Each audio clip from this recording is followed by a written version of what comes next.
Hello there, this is Christopher Walken, and today I'm excited, and I know you're excited too, to hear the kids, Ashley and Adam. So I won't take up too much of your time, but I made a list of things cooler than Ashley and Adam, so here it is.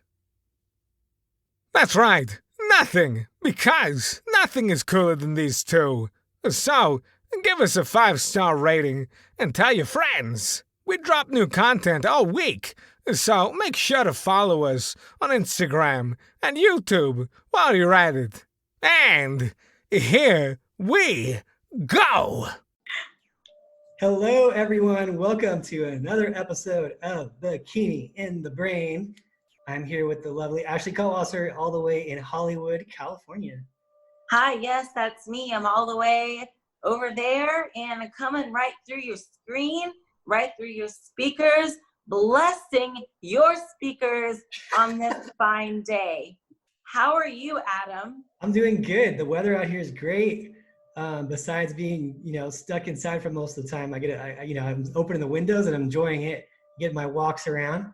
The There dude's you go. good.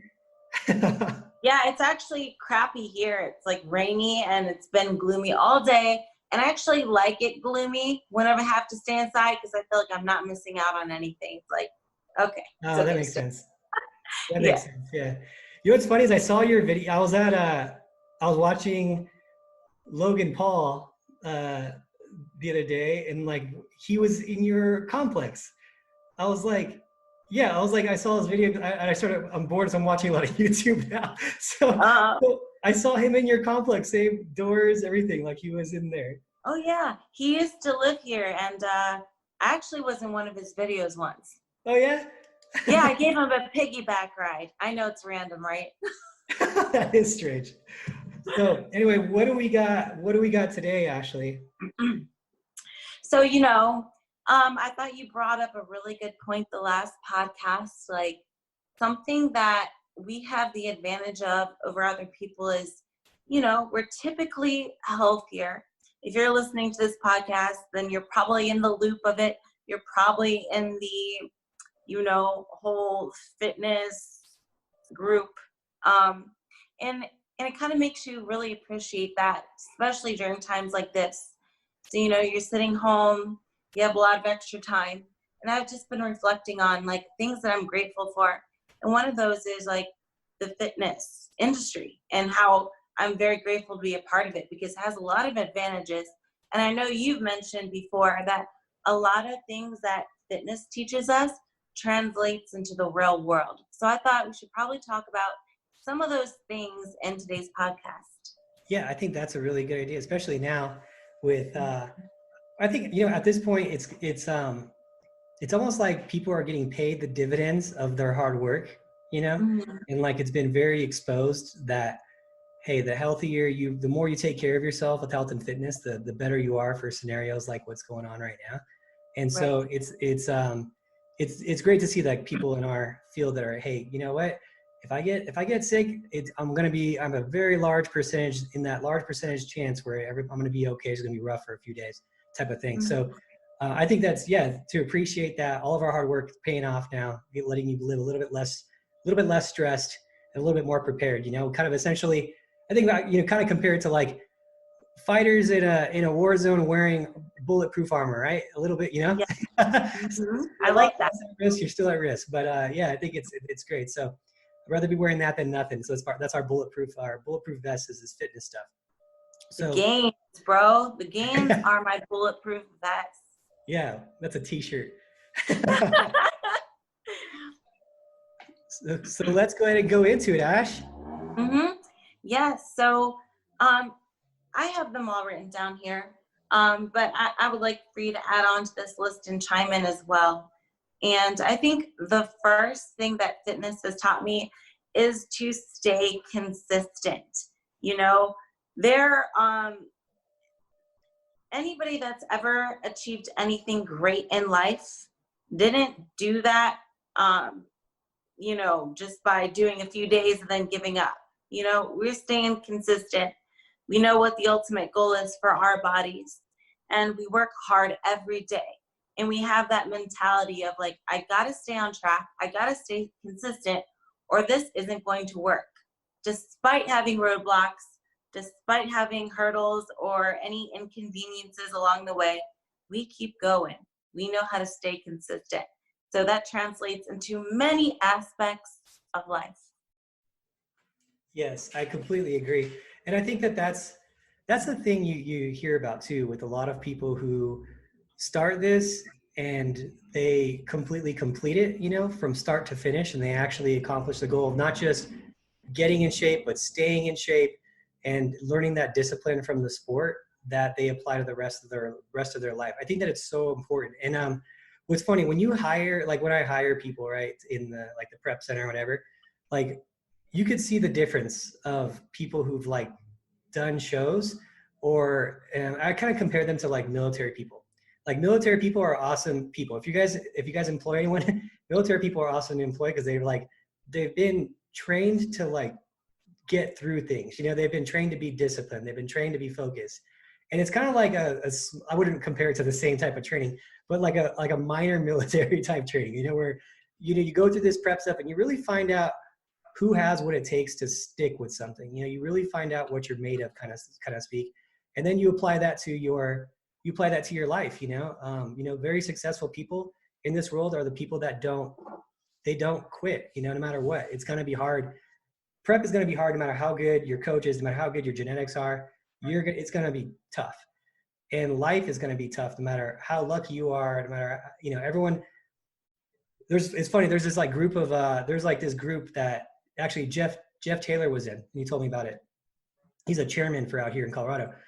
And he told me, he's like, yeah, there's this group for business people, and the only way to be in the group is if you've failed at something at least like one time or two times. And it was like one of your businesses failed at least like one time or two times. It's something like that. And I was like, then that's a crazy concept. And he's like, yeah. He's like, well, that's the people who learn from it and they go into it knowing, hey, I'm going to fail at something, but I'm never going to give up. And those are the people that become successful. And most people, like even the best business people in the world, you can hear all these stories, like failed a bunch of times before they made it. So staying consistent, even when you don't get that that desired result the first time, is so, so important. And this teaches you that, you know, because you're eating for 16 weeks one way, you know, you're working out every single day when you don't want to, when your energy's low, because you've been doing so much cardio and dieting so hard. So like, it just teaches you to get something, and that your desire for something is greater than the inconvenience of stopping you, you know? So I love it. I would never be where I'm at without learning those lessons in fitness, you know? There's just no way. Absolutely. And I think a lot of times, like the physical hard work we put in, the consistency in a physical sense definitely translates to like our mental endurance as well. You know what I'm saying? Yeah. It's kind of like when you get into anything new, you've got to expect there's going to be some inconveniences and roadblocks. You know it's coming, but you got to be very, very mentally strong to keep going no matter what. And knowing that things are going to happen that are less favorable, you just got to keep pushing through. Just like in prep and in fitness, you're going to have those days like you mentioned, you're not feeling so great. You just got to push through and just keep the ultimate goal in mind. Yeah, and I think that this is like a perfect time to talk about it, because this is one of those times where it's inconvenient. And here's the thing with fitness, when I always tell people, I'm like, if you're waiting for fitness to be convenient, then you're never going to get started, because fitness is always going to be inconvenient. There's never going to be a period of time, and people are like, oh, well, after my whatever, I'm going to do it. Well, after the whatever starts, I'm going to do it. You know, there's always something. It's weird. And I'm like, well, you got to understand, fitness is like, for you to be competition fitness, it's going to take you most likely like at minimum 16 weeks of perfection for the most part. For most people, it's like a year of like building their body up and then compiling years and years to get to that like top level. So you're talking about waiting for that perfect time. Well, there's never going to be a period of, let's say, 6 months in a row where something's not going to come up, where there's not a vacation, a wedding, a birthday, a trip, a work thing you have to do, a period where you're sick, in this period where we're stuck at home or getting home workouts, you know?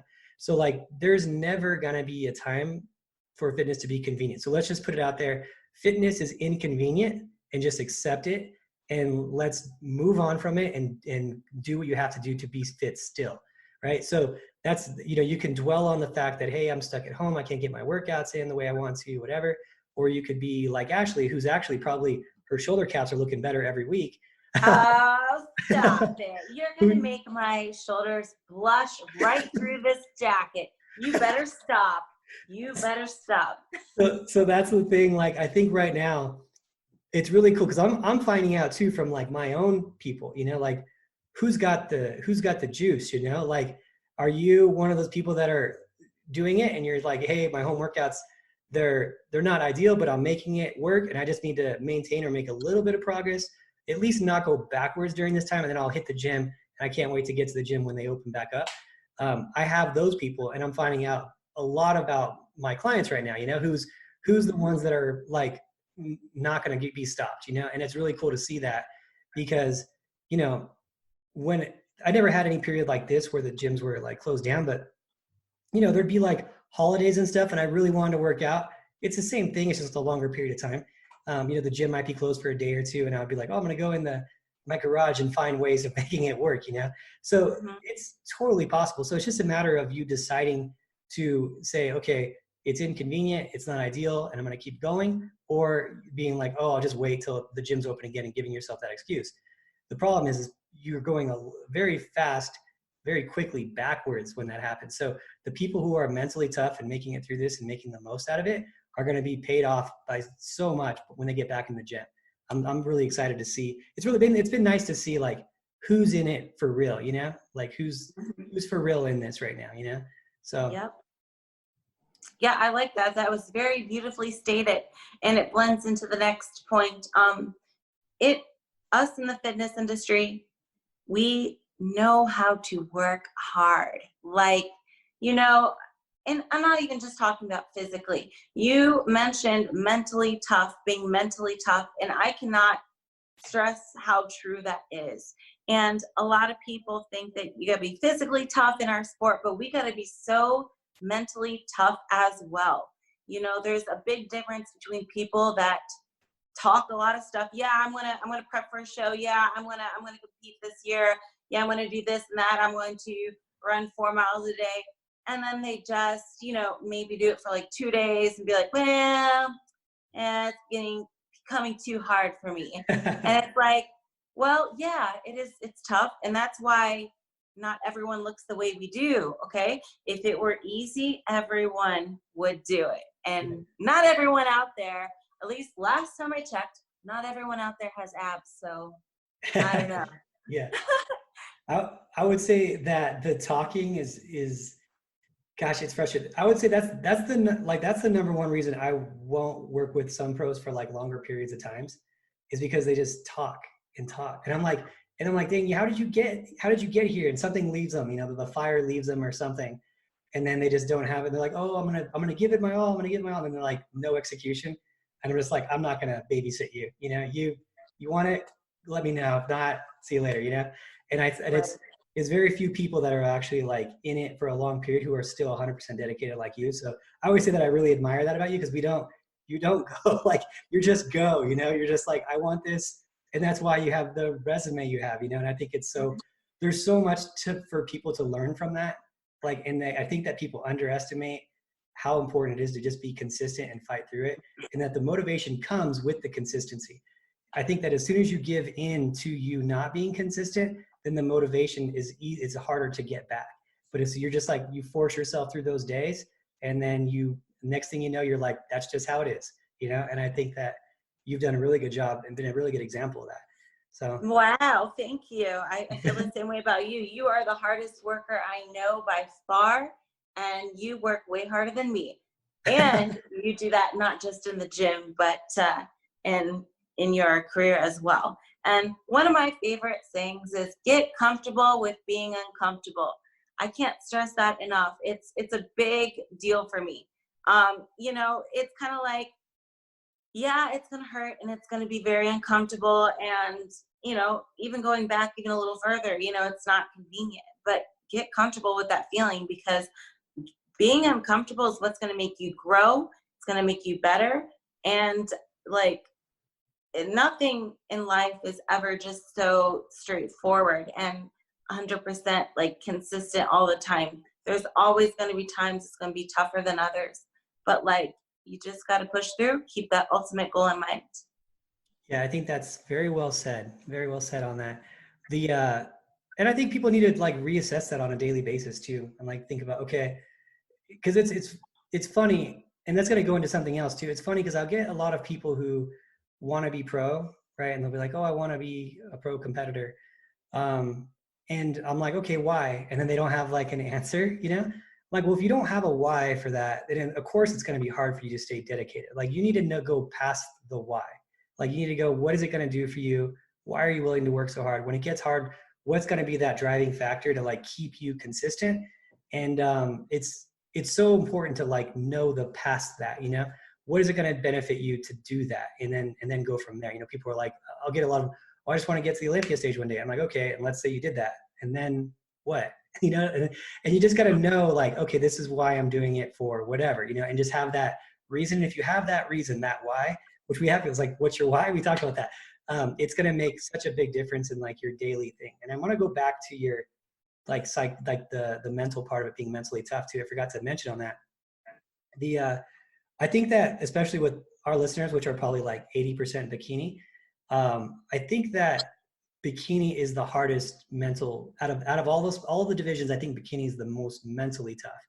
And it's funny because like I'm a guy and I used to be bodybuilder, and so I have like my bodybuilding friends will be like, oh, you're always coaching like bikini girls, that's like easy, whatever. And I'm like, dude, you don't understand. It's so hard in a different way than just lifting heavy weight. And they lift relatively the same weight that you do. It's relative. It's just they weigh 110 pounds and you weigh 250. It's like, of course they lift less, but it's like, what they don't understand is that like for bikini to go into the gym, to get to know that you're building your body to a point where it can't get past, where you have to sculpt your body, where you have to not work specific muscle groups, and you have to go in and train the same muscle groups over and over and over again. Like, it's tough to get under that barbell and do a glute bridge, 100 times a week, which is like, well, what are you doing? Three times a week, you're doing glute bridges and doing glute kickbacks and glute this and glute that. And it's like, man, it is so mentally tough to be motivated to do the same muscle group repetitively like that, more so than it is for bodybuilding. Bodybuilding, you're doing arms one day, chest one day, back one day, and you get to mix it up and have more. I think the bikini is so much more mentally tough, because also the other thing about bikini is it's so mentally tough is that the criteria is it's so hard to like decipher when you're like looking at pictures, like on a bodybuilder, you look at Mr. Olympia and you're like, okay, Brandon Curry, whatever, like clearly whatever, he's the best because of this. He's leaner, he's bigger, it's pretty obvious, at that level. It's pretty obvious. But when you get to bikini, it's not obvious at all. Like, Ashley could have won, Issa could have won, literally anyone in the top 10, there could have been an argument for that could have won. And it's like really hard to like prepare your body to going into it saying, okay, this is the best for me versus me being my absolute most muscular and my absolute most lean and my absolute most dry and that type of thing. So I think it's a really tough thing that you girls do, in terms of the getting on stage and dealing with it mentally. So it's a tough sport, So yeah, it's funny because you read my mind, because when you were talking about it being hard, the first thing that comes to my mind is like the judging criteria. It is a little more unpredictable or volatile, but you have that fine line between being too lean or not lean enough, is literally within a few pounds. And just to get that super precise conditioning that's best for your body, because I've had shows before where I was like a few pounds different, but it made such a big difference as far as judging and how I looked, because one was a little too soft and I've been a little too lean, and it's all within just a few pounds. So it's very difficult because it's more subjective than any other division. Yeah, I think that your range, it's so crazy because we've been literally 2 pounds different and it's been dramatic on the, I mean, 117 to 120 on you is like shredded potatoes to, oh, maybe like perfect. And then like 121, it's like, oh, she was a little soft today. I'm like, dude, it was like 3/4 of a pound difference. It's like, so it's just crazy at how Yeah. little it is, how little that crunch zone is, you know? So, Mhm. so yeah, I think that bikini is tough because you have to like understand you're going into it. Sometimes, like I actually just did a couple physique assessments for some British girls, and they were like crazy hard, crazy condition. They look awesome. You know, they went past the point. So actually, I pulled up the top 6 in the at the Olympia, the back pose, and I was like, look at them, and look at you. Do you see the difference? Like you've gone too far with it. So sometimes, even though they've been working really, really hard and it looks awesome, it's too much, and that's hard to say because there's you have to have a really, really trained eye, and you got to be really tough when you hear that comment because you're like, what did I do all this hard work for? Why did I work so hard if it's too much? You know, that's the hardest one. I think when you're not enough, it's a lot easier to take hearing than when you're too much, because when you're too much, you're like, why did I, why did I do all that? You know, I don't want to not work out. I don't want to work less hard. You know, Mhm. so that's a tough one for bikini. I feel for on some of those things. I feel for you guys, but if you guys have like the right eye behind you, you can generally stop when it's the right time. You know. Well, thank goodness you have 2 of those. And thank goodness Wow. both your eyes are good now too. Yeah, that's true. They're both good eyes now. Thank Your eyes goodness. look good, by the way. Your eyes are like, Oh, well, thank you. yeah, your eyes, you could, I'm so shocked that that surgery works so well. It's a, Yeah, it does. It feels so nice to be able to see singular. It's like, you know, that's another thing. It's like these shows, like, I know they're getting canceled and it's throwing my season off in my plans, but at the end of the day, I'm like, shoot, at least I can see good. I was telling everyone, like, this is like my second quarantine, it feels like, because I had to take like a few weeks off and basically do the same thing I'm doing now, which is just sitting around. But it was even worse then because it was like I couldn't even work out then. But like, I'm just like, wow, a lot of time spent in the house this year so far. yeah, but luckily, like when you're in prep mode, that's kind of a little bit closer to how you live, besides the walking around outside to the gym and stuff. So at least, Yeah. well, you know, usually you do runs too, though. So yeah, but at least you're better prepared than if you were like going out. I can't imagine like the people who like worked at bars and like went out all the time on the weekends or whatever. Like they must be really struggling. So kudos to you guys for staying in and doing it. You know, I was I was one of the guys that were like when this first came out, I was like one of the I think there was a lot of I think there was like a lot of people that were like 50-50. And I think half of them were like, oh, it's just like worst case scenario, you're gonna be fine, it's the flu, whatever. And like as this stuff, so I was just kind of walking around, I was still doing my thing. You know, I was being smart. I was keeping like 6 feet away, but I wasn't gonna like stop being like doing my thing. You know, I was just like, it's not worth it. The risk is not it's not that great. And now that everything's happening, I'm like, okay, it's pretty serious like stuff. And like the people who are getting it are like, I'm seeing videos and stuff now. And I'm like, the people who are getting it, even that are healthy, are like pretty messed up from it. So I'm like, yeah, I'm gonna Yeah. be staying inside and you know, being smart and yeah, being smart. So It is crazy, right? And remember at the Arnold, everyone was like so shocked because that was like the first cancellation. Everyone was like, I feel like the Arnold got so much like backlash.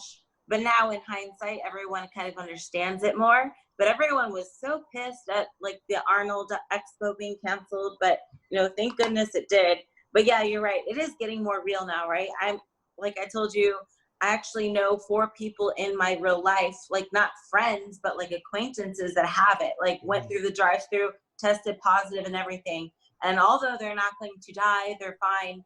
They, you know, are basically stating this is the worst like sickness, the worst feeling they've ever had, like the flu times 10. So it's like, yeah, even if you are going to live, you don't want to get it. yeah, that's crazy. That's crazy. Yeah, so I'm saying be smart. I'm gonna wear a mask. I'm actually gonna be doing oh, and just so you guys know too, I'm gonna be doing something for. They're trying to get the right material still, but it was supposed to start today, but hopefully this week it'll start. Well, yeah, it's Monday, just so you guys know. We're gonna put this out on Thursday, so maybe it'll be out by then. Hopefully it will. But I'm doing a thing with Angels competition bikinis, where they're making those masks with the filters with like the little thing on it, and they're just trying to find the right material for like the blue and red or whatever. And for when and it costs like $7 for these masks to be made. And Ashley, you did a thing with your suit where you Yeah, I auctioned. was doing a auction on some of my used suits for the charity of Angels to make the masks. Nice. So did they already do that, or is that still active? It's still active, but I don't know if it ends April 10th. So Okay. So by the time this is posted, guys, if you wanna bid on Ashley's suit, it just goes towards a good cause. yes, one of them's my Olympia suit. Yeah. So yeah. And all proceeds go to helping create the masks for the healthcare workers. By the way, I just want to clarify, it doesn't go to me. It goes to the healthcare workers for their masks. There you go. So Ashley is trying to do her part, and 100% goes to that. If you buy a mask from Angels, it's gonna be some type of blue and red mask, like the Elite mask. We're gonna pay for another mask so Team Elite will pay for another mask to be sent to someone in the healthcare field. So what you buy one for yourself, and we'll send one to someone else.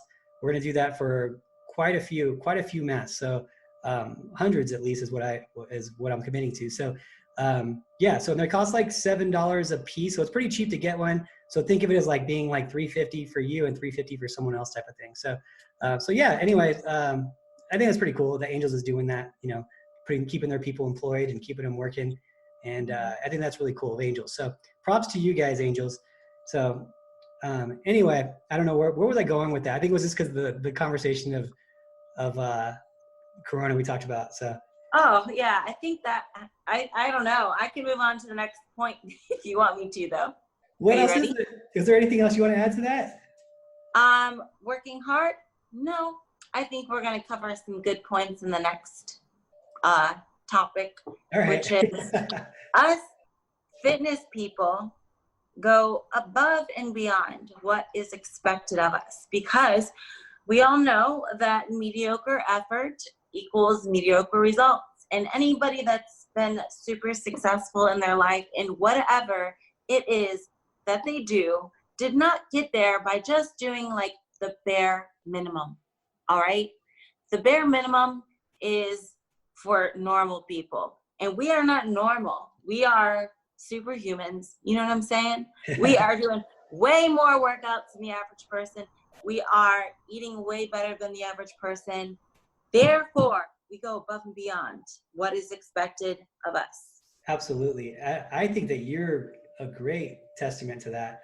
I don't think people really know like how hard you work, you know? Give me too much that's one thing.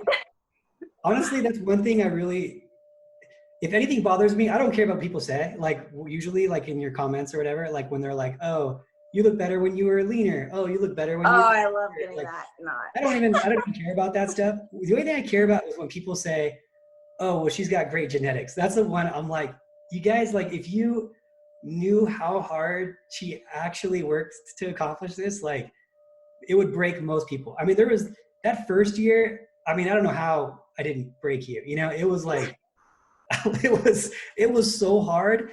And, you know, people just don't get it. You know, it does take a lot of hard work. And there was like this interview that I was watching.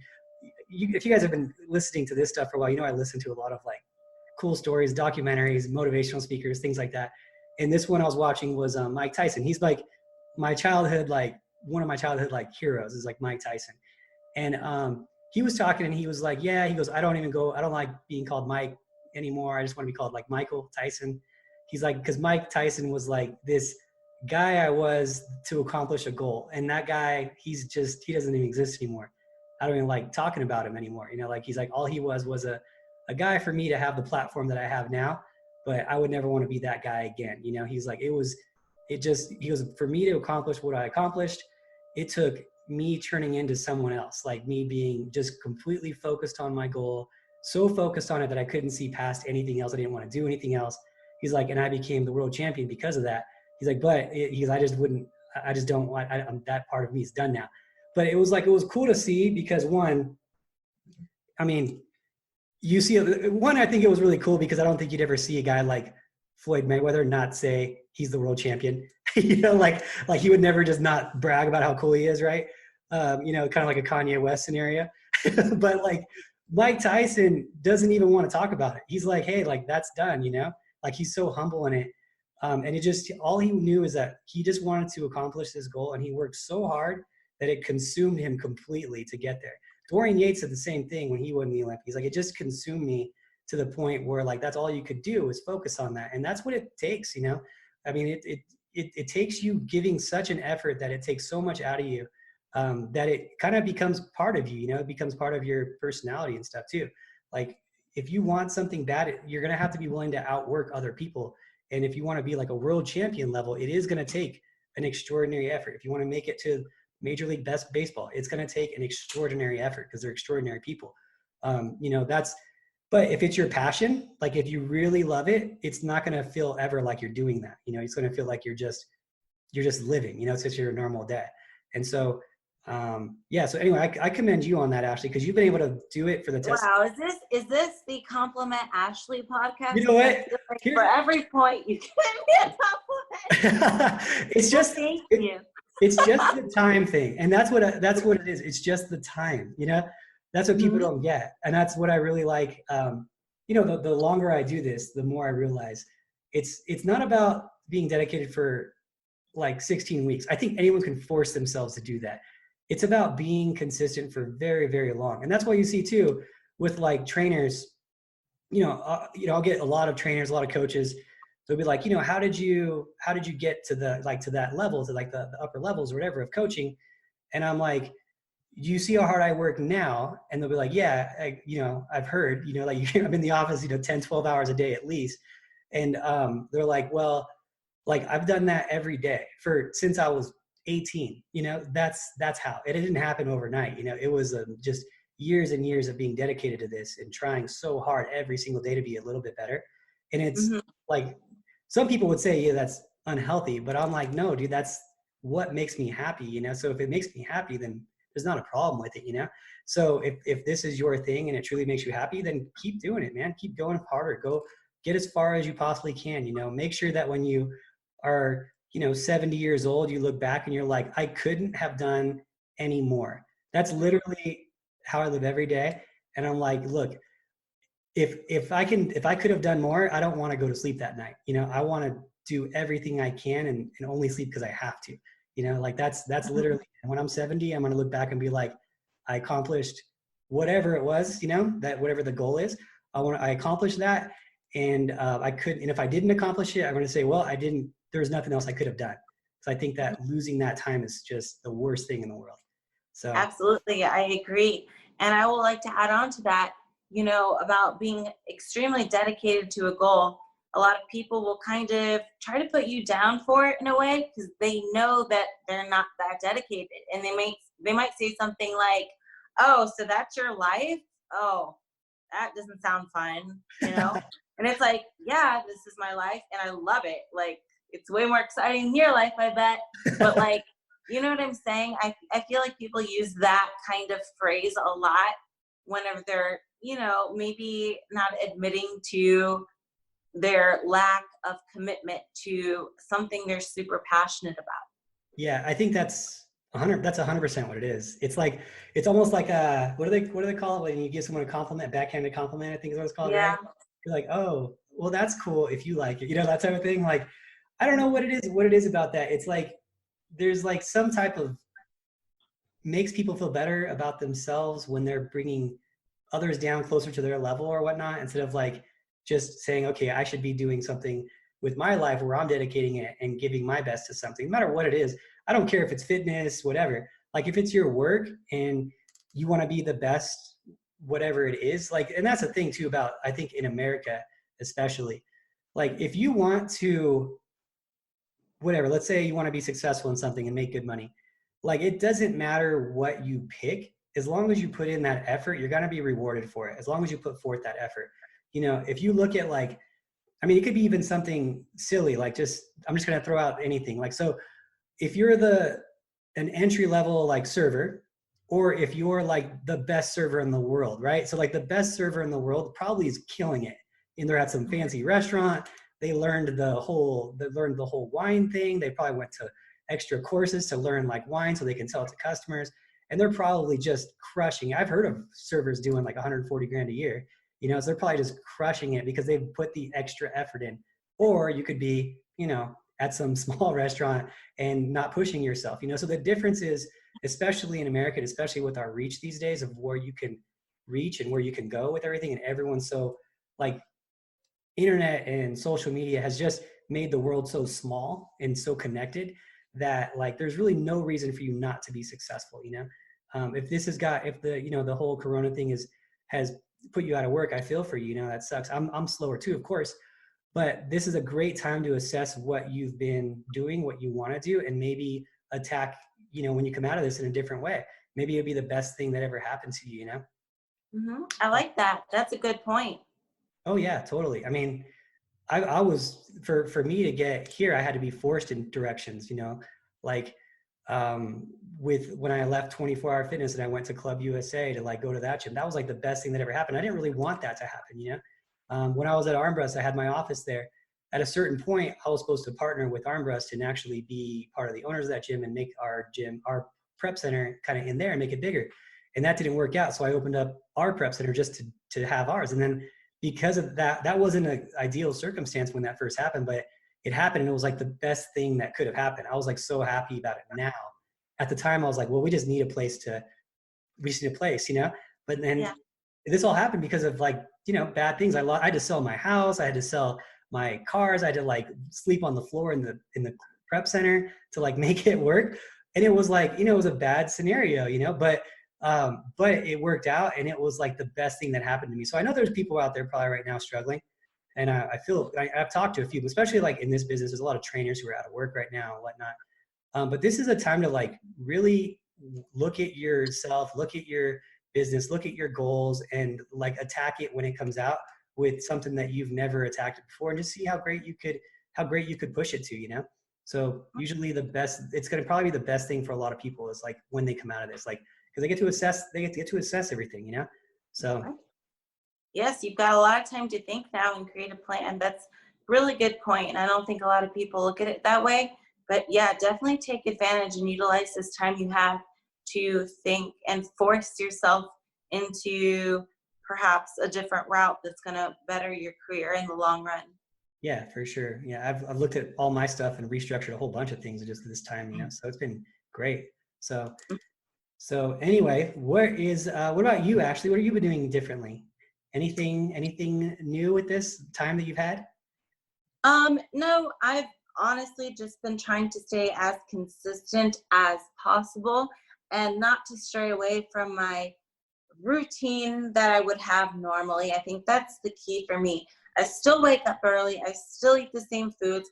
I still work out shoulders on Monday and Wednesday is triceps. Like I still have my plan. Good. I just have to modify it and I just have to be creative because you already know I run the emergency staircase in my apartment, 12 flights for 40 minutes. So that's my equivalent to a cardio session. And I still train, except for training on machines. I'll train with resistance bands or like dumbbells. And I'm waiting for my TRX to arrive, but I'm super excited about my TRX. It should be here on Wednesday. And I'm putting that over the door and hopefully get some more shoulder work and stuff like that with it. So. Well, look at you. Yeah, I think that's huge, a huge like thing to think about. Your consistency, right? Mm-hmm. And that's what you could pretty much set your watch to with Ashley is her consistency. So I think that's super important. What's funny is I was talking to Sean Roden at one point, and it was like I was so mad because I was recording him with like this little pocket camera I had, and he gave like the best speech on like how he became Mr. Olympia. And it was like he's like just the thing you need to think about is just you got to be consistent. He goes, when every day, no matter where I'm at, I work out at like it was like 9 a.m. or something like that. He was like, I work out at 9 a.m. Doesn't matter where I'm at. When I fly in somewhere, if I haven't worked out that day, first thing I do is I go to the gym. He's like, so it just becomes so part of life and so routine that it's just the way I live now. And it's just like, it's just not even, it's so routine that it's not routine, you know, it's just life. And if you can get to that point and having that consistency, then nothing's going to stop you, you know? It was like such an awesome speech. And then I realized like when I hit stop record, it started recording. And I was so mad. Darn it. Oh, you were there. Yeah. You were there at that day. Yes. You were I was just pretending like I didn't know. So you can tell me.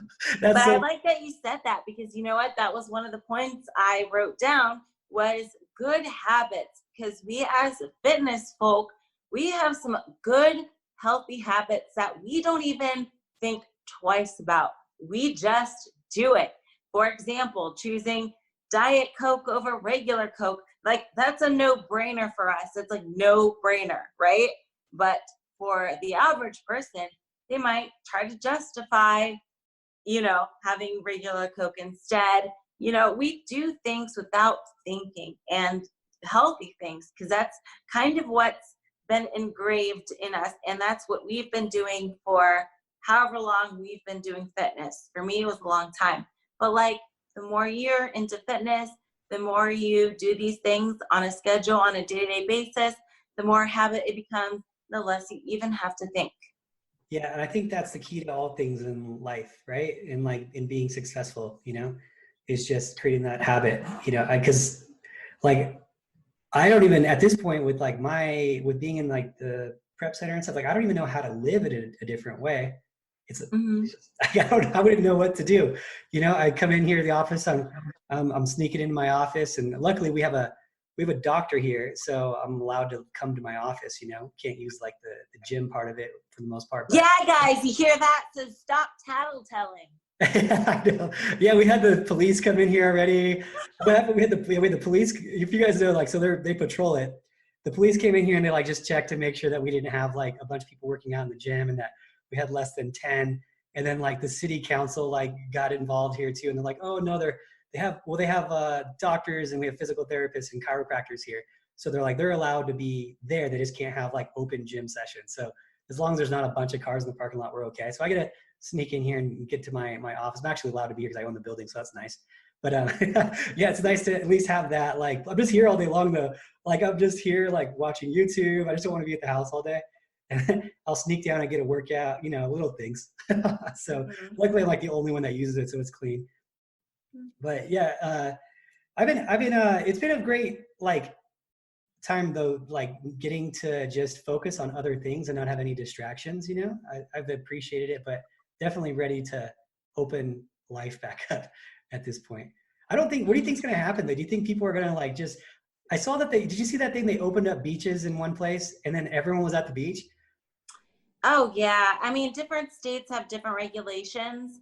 Cause like obviously like in Arkansas and Wyoming and in states that are very minimally populated, they're not going to have the same kind of restrictions as us in like a big city. So I don't know which states have the full lockdown in place and which ones don't, but yeah, there are little exceptions and little loopholes within it all. But yeah, I do know of some parks and beaches being still open. I think the way some people justify that is you're still allowed to go out and exercise, but you can't be with like 10 or more people or whatever in some places. So I think like that's their way around, but I think they're really starting to become more strict with that sort of thing with any state now. Yeah, I'm just curious of like when it opens, because they opened, everything was closed in one state and then they opened the beach and then the beach was like packed, like people just wanted to get out of the house. So I'm curious if like how the gyms are going to be, like, I don't know.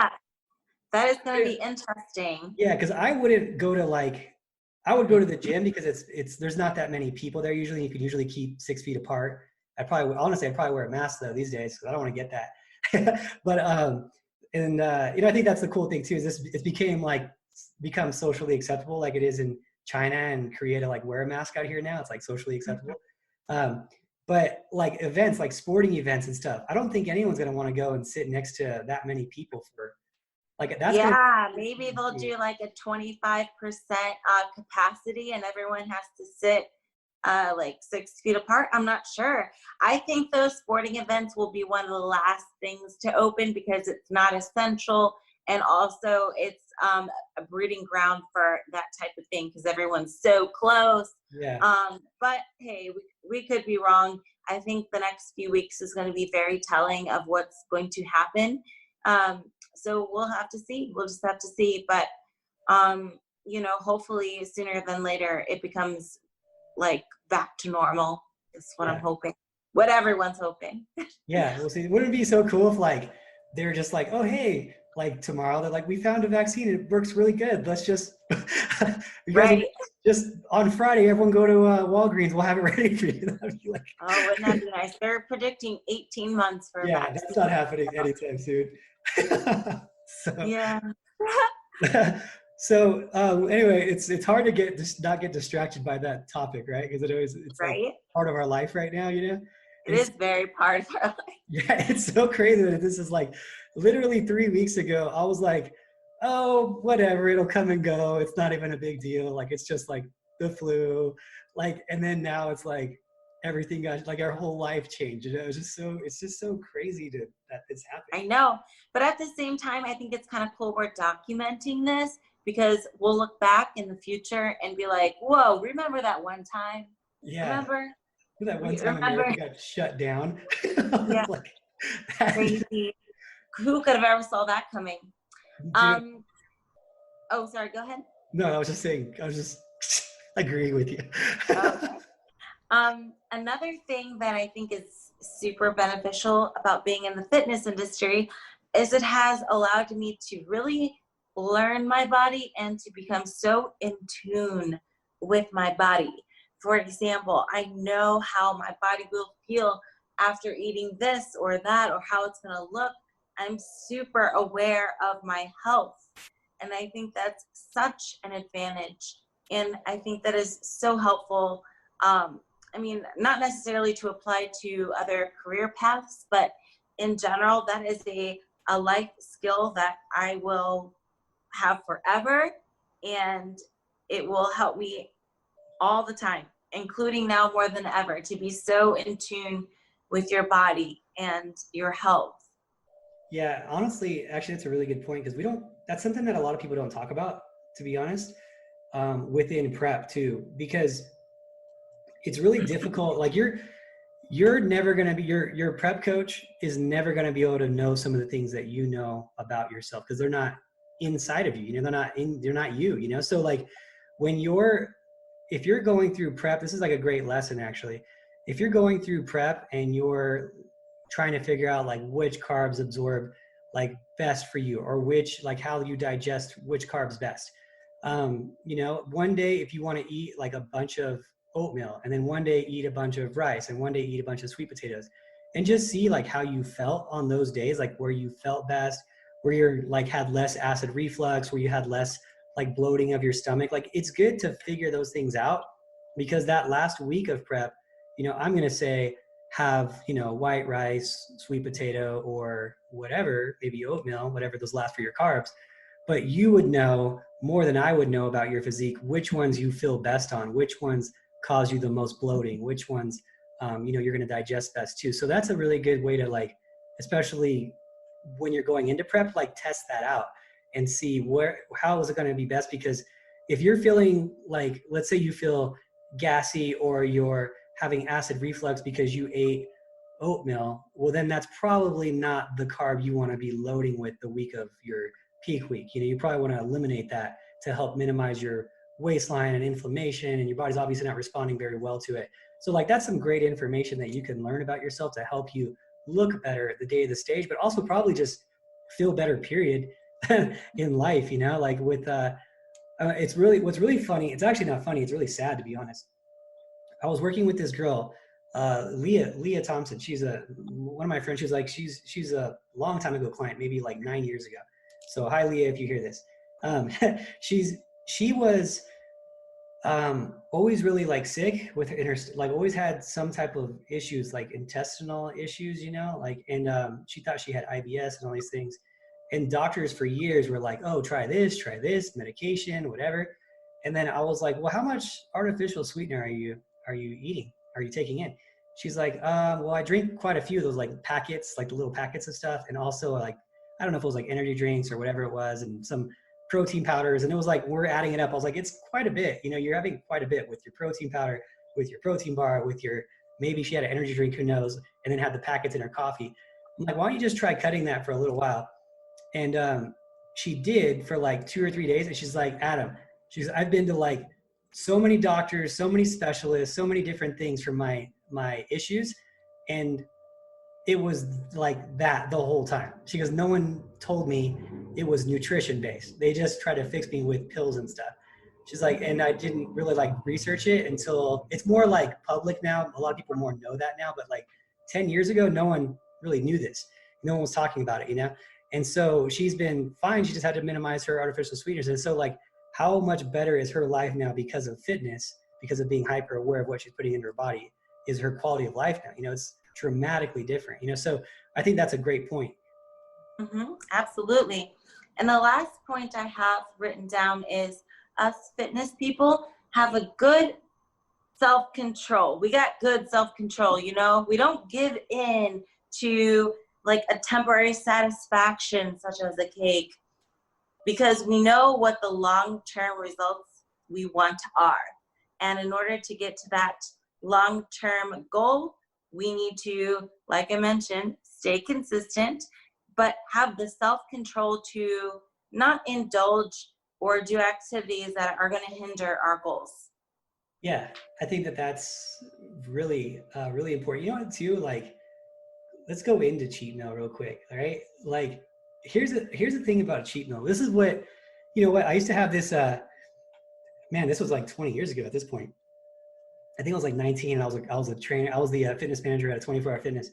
And this trainer I had named Pendar, he said this to me one time. He goes, you know what? I don't understand why people eat the cheat meals so much. Like, he goes, when you go to like a Cheesecake Factory or whatever, he's like, and you have like a piece of cake, he's like, really, you're just desiring that taste of the cake. Like, and once you get that taste in your mouth, the rest of the time, it's just like work to get it done. And for some reason, like, we have some like preset, like, desire to finish this cake. But if the cake was this big or the cake was, you know, this big, if for you on podcast, I'm shrinking it.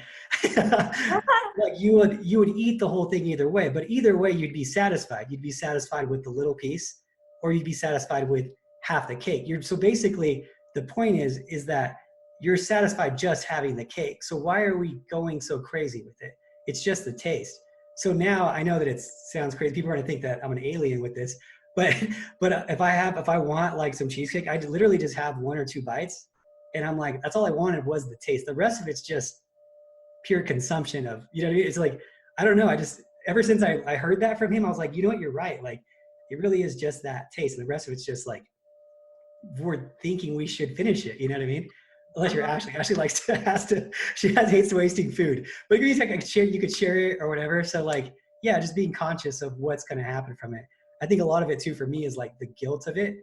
Like, if I feel like I earned it and I worked really hard and I was lean enough, you know, you've seen me at like post show, Ashley will have her cheat meal, but I won't go crazy because I haven't earned it. You know, I wasn't on stage that day, so I didn't earn it with you, you know? So like, for me, you know, I'll have something pretty clean for the most part, or maybe a tiny bit dirty, but never go crazy. And then if I earned it and I was stage lean, yeah, I'll have a big meal one time, but not unless I feel like I earned it. It's like almost like a reward system type of thing. And if you haven't earned it, then I just like, nah.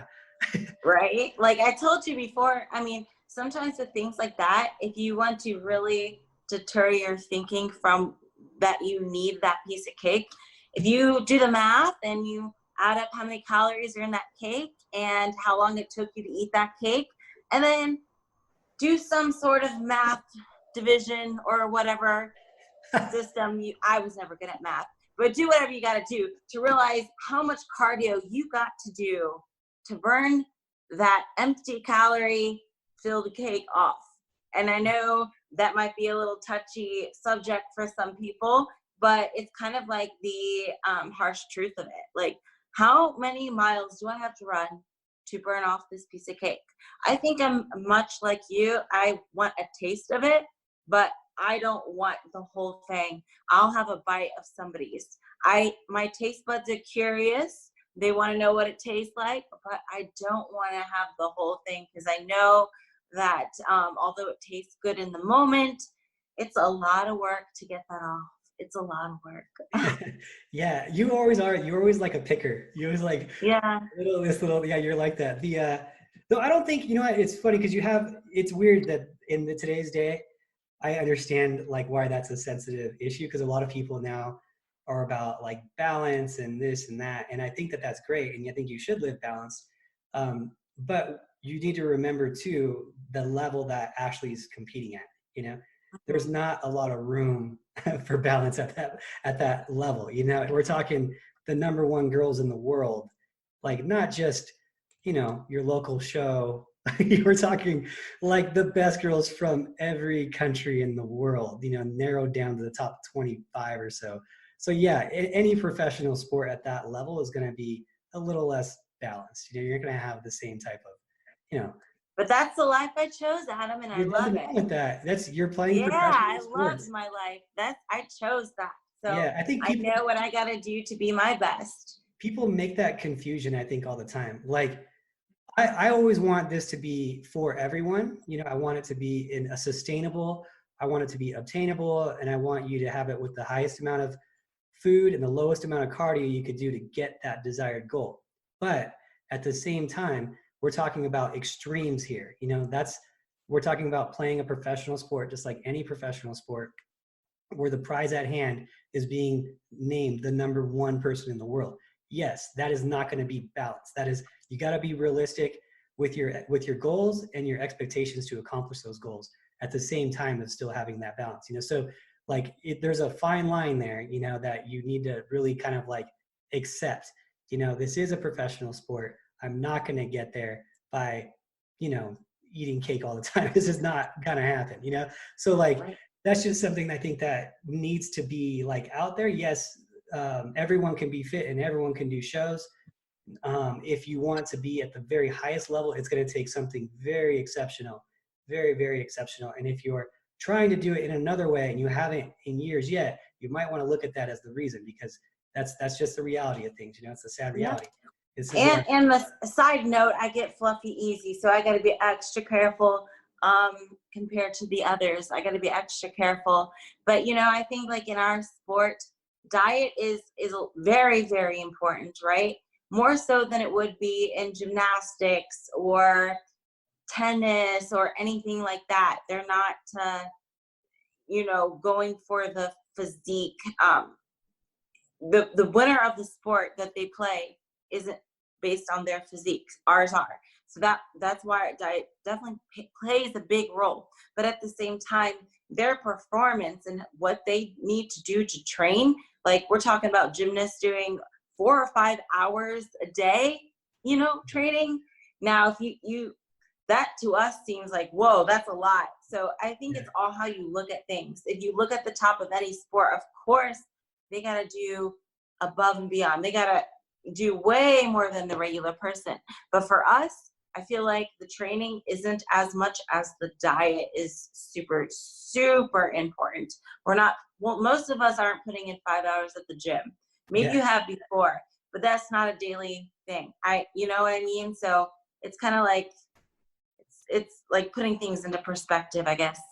Yeah, for sure. Like just basically the effort needed to be at any place at the top, whether it's business, work, the, you know, sport, like everyone is, they always have, it's always the same story of the guys that you hear that were on top. It's very like, very familiar. You know, when you hear these guys that are like the best in the world, they're always like, I gave it my all every day since I was in the womb.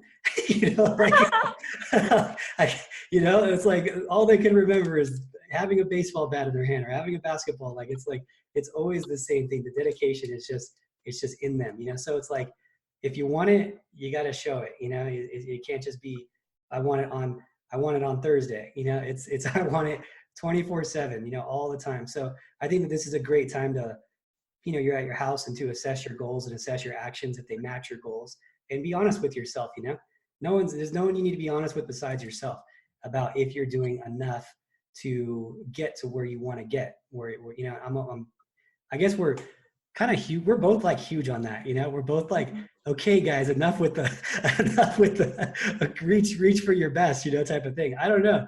I just love it. What I love seeing is people who didn't realize they weren't giving their all, who thought that they were doing enough, and then like they actually put in enough one time, and then they saw how great they could be. That to me is like worth everything, you know, to see. It's such a cool thing to see, you know, like, oh, I actually did it, and then I surprised myself, I actually won. Like I didn't realize maybe I could actually do something with this if I actually try. And the next thing you know, they take off and their life is completely different because they put through an exceptional effort one time that changed their whole world and showed them something about themselves they didn't even think was there. And I think that is so cool when someone realizes, hey, you know what? I'm not as average as I thought I was. I could be special. And the only thing separating me from someone who is special is effort. And that's all I've been looking up to them for.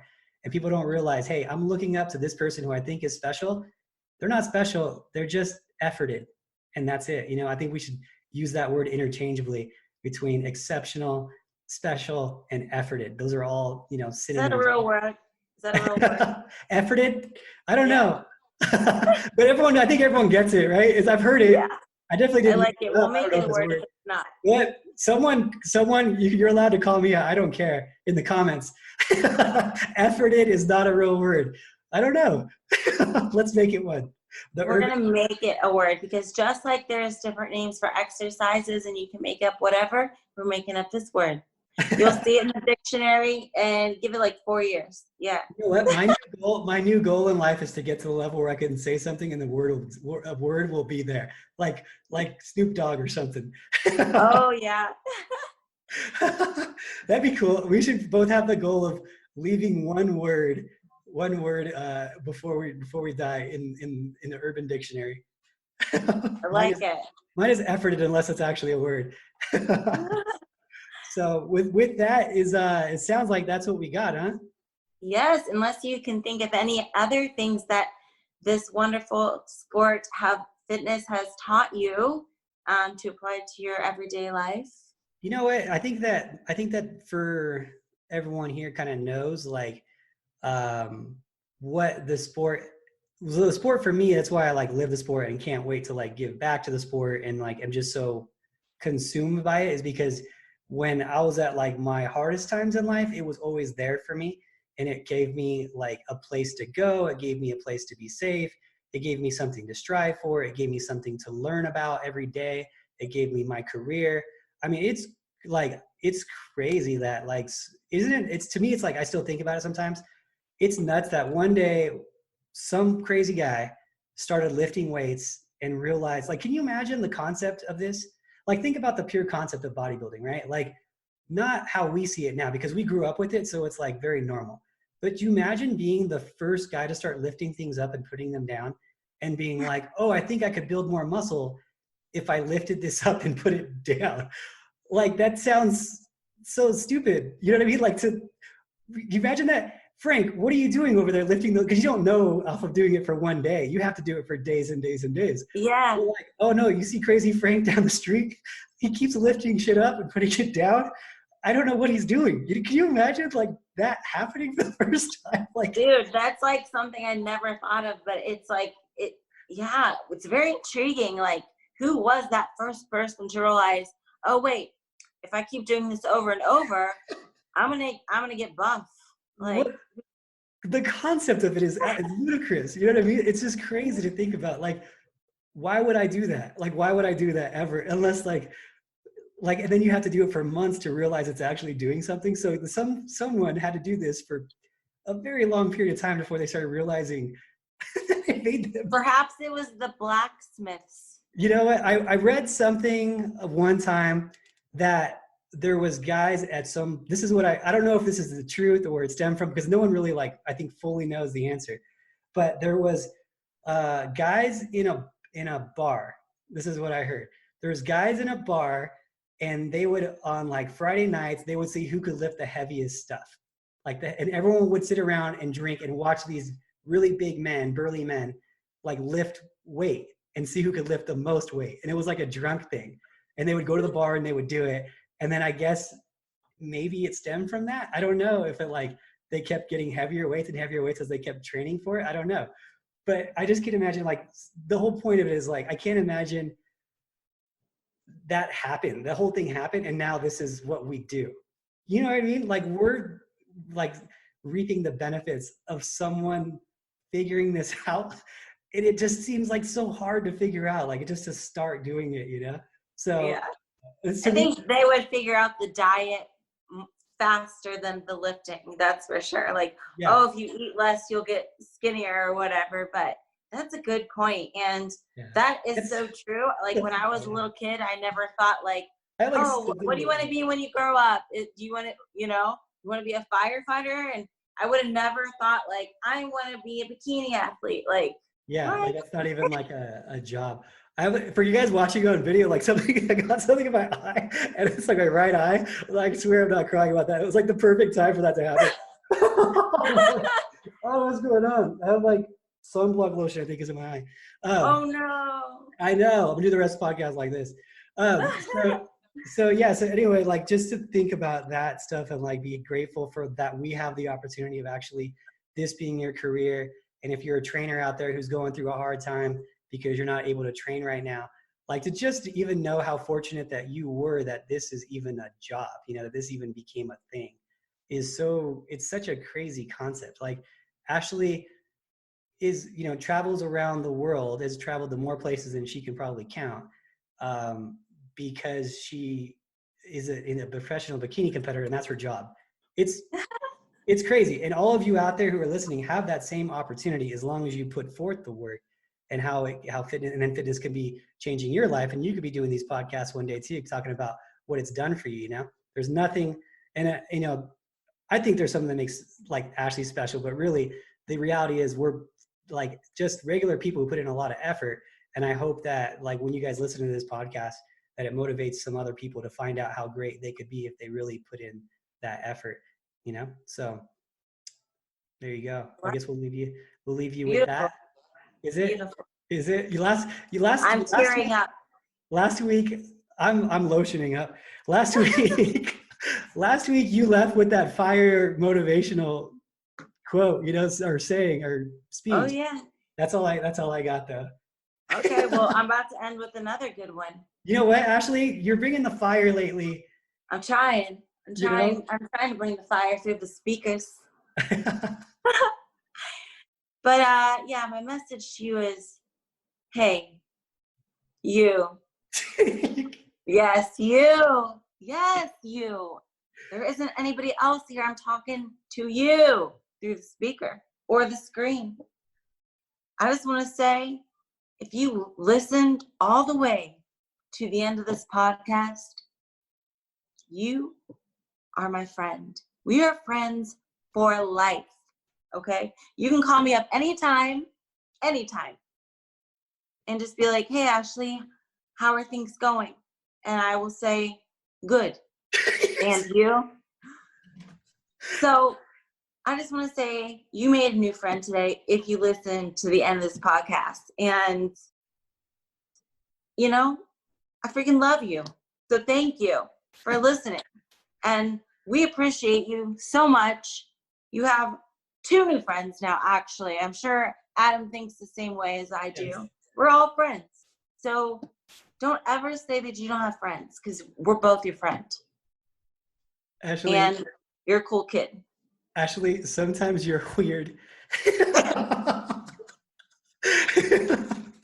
I'm weird, but I'm also a friend, so. Yes, we're all friends. You have a weird friend now. You're my weird friend.